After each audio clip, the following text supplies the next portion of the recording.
Everyone, आशा करता हूं कि आप बेहतर होंगे।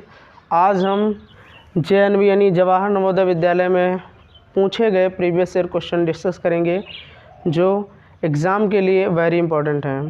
तो देखिए, पहला क्वेश्चन है जो अंकगणित मैथ है, उसका पहला क्वेश्चन है साधारण ब्याज का। तो देखते हैं किस तरीके से इसको हल करते हैं। ठीक है, लिखा है कि 8% वार्षिक दर से साधारण ब्याज पर कितने वर्षों में रुपया 1500 यानी 1500 रुपया 1800 हो जाएंगे। ठीक है, हमें करना क्या होगा, जो इसके अंदर दी है वैल्यू इसको बाहर निकालनी है और सूत्र लगाना है, हल करना है। तो हम लिखेंगे साधारण ब्याज बराबर साधारण, इसको हल करेंगे साधारण ब्याज बराबर साधारण ब्याज बराबर सूत्र होता है मूलधन। ठीक है, मूलधन गुणे दर गुणे समय बटा 100। ठीक है, ये सूत्र है इसका। हमें ज्ञात क्या करना है, कितने वर्षों में। वर्ष से हमें ये प्रतीत हो रहा है कि समय के बारे में बात हो रही है। ठीक है, साधारण ब्याज 1500 से कितना हो जा रहा है 1800। 1500 से कितना हो जा रहा है 1800। ठीक है, जो 1500 दिया है, 1500 रुपये मान लीजिए तुमने किसी को दिया है या किसी से लिया है। ठीक है, 1500 रुपया, और उसका हो कितना जा रहा है 1800। मान लीजिए किसी से आपने 1500 रुपये उधार ले रहे हैं, फिर तुमको 1800 देना पड़ रहा है। जो 1500 ले रहे थे ये क्या था, मूलधन था। जो आप दे रहे हैं वो क्या है, मिश्र धन है, क्योंकि उसमें आपका ब्याज भी होगा। ठीक है, तो वहाँ से आप साधारण ब्याज निकालेंगे, तो साधारण ब्याज वहाँ से निकाल लीजिए। साधारण ब्याज बराबर क्या हो जाएगा, मिश्र धन माइनस मूलधन, मिश्र धन माइनस मूलधन। ठीक, मिश्र धन क्या है, जो तुम लौटा रहे हो, यानी ब्याज सहित रुपया जो दे रहे हो वही मिश्र धन है। तो मिश्र धन हो जाएगा 1800 माइनस का 1500। ठीक है, घटाओगे कितना आ जाएगा 300। ब्याज कितना आया 300 आया। तो साधारण ब्याज की जगह तुम 300 लिख दोगे। मूलधन कितना था, मतलब कितने रुपए थे, मूलधन लिखा है कि कितने वर्षों में 1500 1800 हो जाएंगे, मतलब 1500 रुपये जो लिए थे या दिए थे वो 1800 हो जाएंगे। तो मूलधन क्या है 1500, 1500 लिख दीजिए, गुणा लगाइए। दर कितनी है 8%। हमें प्रतिशत से ये प्रतीत होता है कि हमें दर दी गई है, तो यहाँ पर आप 8 लिख देंगे, गुणे समय, समय ही तो ज्ञात करना है, बटे 100 लिख दो, बटे 100 हो जाएगा। देखिए ये दो जीरो कैंसिल हो जाएंगे।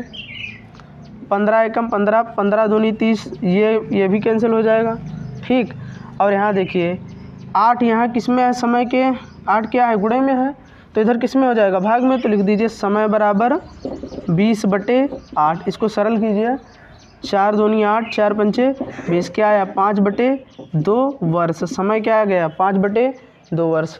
5/2 इसका मतलब क्या है, आधा। 5 है इसका, बटे में 2 है इसका मतलब आधा। 5/2 का मतलब क्या होगा, 2.5, मतलब 2 वर्ष 6 महीने। ठीक है, तो यही आंसर इसका हो जाएगा। अब हम देखते हैं अगला क्वेश्चन। अगला क्वेश्चन ये दिया है जो बोर्ड मास के रूल पर लगेगा। हम थोड़ा समझा रहे हैं कि बोर्ड मास रूल होता क्या है, समझिए।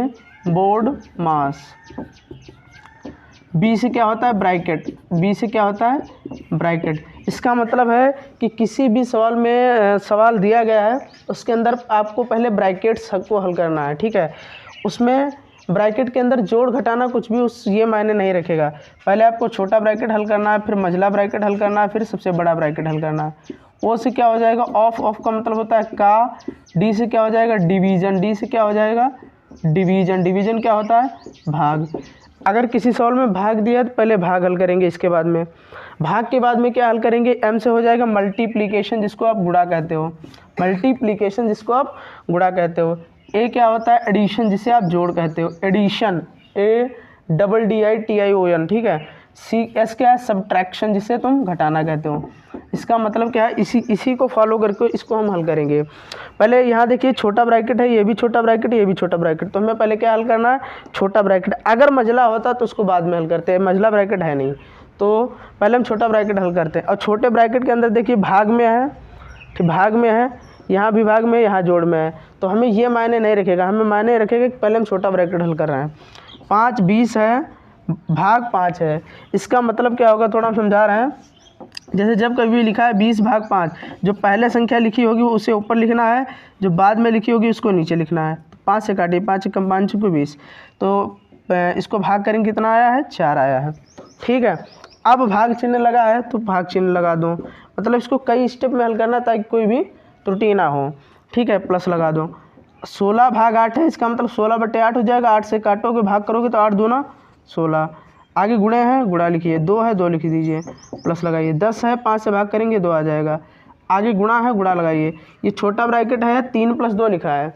देखिए हमारे इस रूल के हिसाब से पहले हमें क्या करना है, पहले ब्रैकेट को हल करना है, फिर ऑफ हल करना है, भाग हल करना है, फिर गुणा, फिर जोड़, फिर घटाना। तो यहाँ पर क्या है, जोड़ है, लेकिन ये है ब्रैकेट के अंदर, इसीलिए पहले हल कर लेंगे। तो 3 2 क्या हो जाएगा, यहाँ पर 5 हो जाएगा। ठीक है, अब आगे हल कीजिए। अब इसमें कुछ स्टूडेंट ये गलती कर देते हैं कि यहाँ पर देखिए पहले ये जोड़ देंगे, 2 2 करके 4 लिख देंगे। ऐसा नहीं करना है, ये रूल फॉलो करना है, इसीलिए ये रूल है। तो पहले क्या करना, भाग करना है हमें, तो इसके बीच में भाग है तो पहले भाग करो। 4 को 2 से भाग करेंगे 2 आ जाएगा, प्लस आएगा, प्लस लिख दीजिए। 2 × 2 और प्लस 2 × 5। अब क्या करना है, भाग के बाद में अगर है गुणा तो गुणा करनी है। तो गुणा है इसमें क्या, हाँ है, कहाँ है, इन दोनों के बीच में गुणा है, इन दोनों के बीच में गुणा है। तो पहले आप गुणा हल कीजिए। 2 + 2 दूनी 4 + 2 पंचे 10। अब सब क्या है टोटल, अब टोटल क्या है, जोड़ना है, जोड़ दीजिए। 4 2 6 10 16। ठीक है, तो ये 16 इस तरीके से आंसर आ जाएगा। अब हम देखते हैं अगला क्वेश्चन जो इंपॉर्टेंट है एग्जाम के लिए। लिखा है 2100 के गुणनखंड ज्ञात करो। 2100 के तुम्हें गुणनखंड ज्ञात करना है। तो गुणनखंड देखिए किस तरीके से निकालते हैं। जिसका गुणनखंड निकालना है उसको लिख लीजिए। ठीक है, और गुणनखंड करने के सिंपल तरीके हैं, कुछ नियम है। जैसे आपको याद रखना है कि किसी भी संख्या के अंत में अगर 2 हो, 0 हो, 2 हो, 4 6 8 ये संख्याएं दी हैं तो संख्या 2 से विभाजित हो जाएगी। अगर किसी संख्या के अंत में 5 है, ठीक है, 0 है तो 5 से विभाजित हो जाएगी। तो ये आपको पता होने चाहिए, रूल्स होते हैं, विभाज्यता के नियम होते हैं, इन्हें आपको आने चाहिए। और जैसे कोई जैसे संख्या दी है, अगर उसके सभी अंकों को जोड़कर 3 से भाग कर दिया जाए, अगर कट जाए तो समझ लीजिए 3 से कट जाएगी। तो हम इसको बता रहे हैं। देखिए लास्ट में 0 है, आप 5 से काटिए, 5 से काट दीजिए, 2 से काटिए, 2 से काट दीजिए। चलो हम 2 से काट रहे हैं, तो 2 × 1 = 2 हो जाएगा। ठीक है, और यहाँ पर ये 1 में जाएगा नहीं, आगे 0 लेंगे, 1 10 हो जाएगा, तो यहाँ पर न जाने का 0 लग जाएगा, तो 5 × 10 0 हो जाएगा। 5 से काट दीजिए, 5 2 10, 5 × 5 0, फिर काटिए आ गया। फिर 5 से 5 × 20 हो जाएगा। ठीक है, 5 2 10 हो जाएगा। फिर काटिए, 2 2 4, 2 1 2, फिर 3 7 21, फिर 7 1 7। इस तरीके से आपके पेपर में 4 विकल्प दिए होंगे, तो उसमें आपको ये ढूंढना है कि 2 तुम्हारे 2 बार होने चाहिए, 5 2 बार होने चाहिए, 3 1 बार, 7 1 बार। अगर है किसी विकल्प में तो विकल्प सही हो जाएगा। अब देखते हैं अगला क्वेश्चन। देखिए लिखा है 7 अंकों की बड़ी से बड़ी संख्या तथा 4 अंकों की छोटी से छोटी संख्या में कितना अंतर है। इस तरीके क्वेश्चन हर वर्ष आता है, तो देखना है कैसे हल करना है। 7 अंकों की बड़ी से बड़ी संख्या ज्ञात करनी है। तो ये 7 अंकों की बड़ी से बड़ी संख्या कौन होगी, यानी 9 को 7 बार लिख देना है, बड़ी से बड़ी संख्या निकल आएगी। 9 को जितने अंकों की बड़ी से बड़ी संख्या लिखनी हो उतनी बार आपको 9 लिखना है। तो 7 अंकों की लिखनी बड़ी संख्या है, तो 7 बार 9 लिखिए। 2 3 4 5 6, ठीक है, और 7 बार। तो 7 अंकों की बड़ी से बड़ी संख्या लिख गई। 4 अंकों की छोटी से छोटी संख्या लिखनी है। ठीक है, तो तुमको काम ये करना है कि 4 अंक यानी 1 लिखना है और 1 के आगे 3 0 लिखने हैं।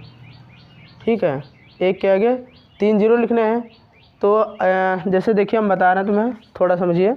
जैसे दो अंकों की छोटी से छोटी संख्या लिखनी है, तो 2 अंकों की छोटी से छोटी संख्या क्या होगी, 10 होगी कि नहीं होगी।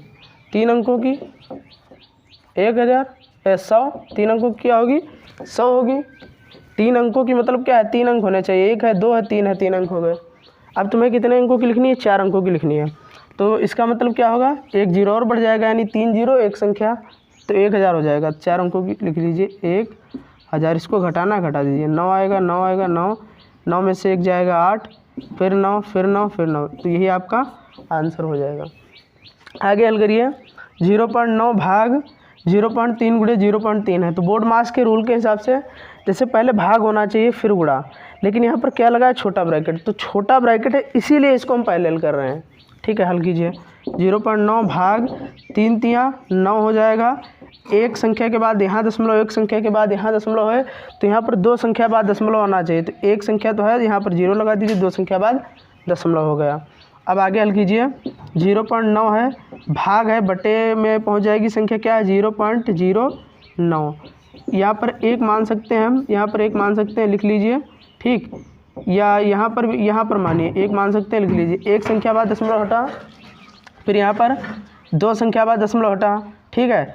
तो यहाँ पर एक संख्या बाद दशमलव हटा, यहाँ पर दो संख्या बाद, तो इसका मतलब क्या है कि यहाँ पर एक 0 आना चाहिए ना, एक 0 आना चाहिए। तो यहाँ रहने दो, यहाँ एक 0 आना चाहिए। तो क्या हो जाएगा 10 नीमा 90 बटे हो जाएगा 9, 9 से काटेंगे क्या आ जाएगा 10।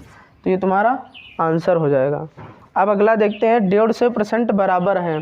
किसी भी संख्या का प्रतिशत निकालना हो तो 150 लिख दीजिए। प्रतिशत का मतलब याद रखना है, प्रतिशत का मतलब होता है बटे 100, प्रतिशत का मतलब होता है बटे 100, तो बटे 100 हो जाएगा। ये याद रखना है कि जहाँ कहीं भी प्रतिशत लिखा है, जैसे लिखा है 10%, तो इसका मतलब 10 लिख देंगे, बटे 100 हो जाएगा, तो बटे 100 लिख देंगे। तो इस तरीके से इसको काटेंगे। 0 0 कट जाएगा, 5 दोनों 10, 5 3 15, क्या आ गया 3/2 आ गया। इसको काटेंगे तो 1.5 आ जाएगा, यही आपका आंसर हो जाएगा।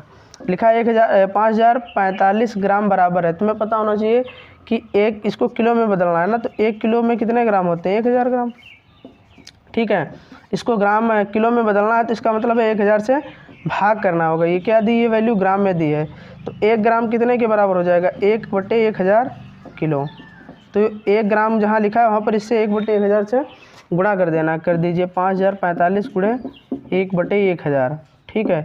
इसको 1 2 3 0 है, तो इसका मतलब 3 संख्या के बाद में दशमलव लग जाएगा। 1 2 3 संख्या के बाद में दशमलव, ये क्या है 5 किलो, आगे केवल 45 है, तो 45 ग्राम हो जाएगा। इस प्रकार से आंसर हो जाएगा। आशा करता हूँ कि आपको समझ में आया होगा। तब तक के लिए जय हिंद, टेक केयर, जय हिंद, जय भारत।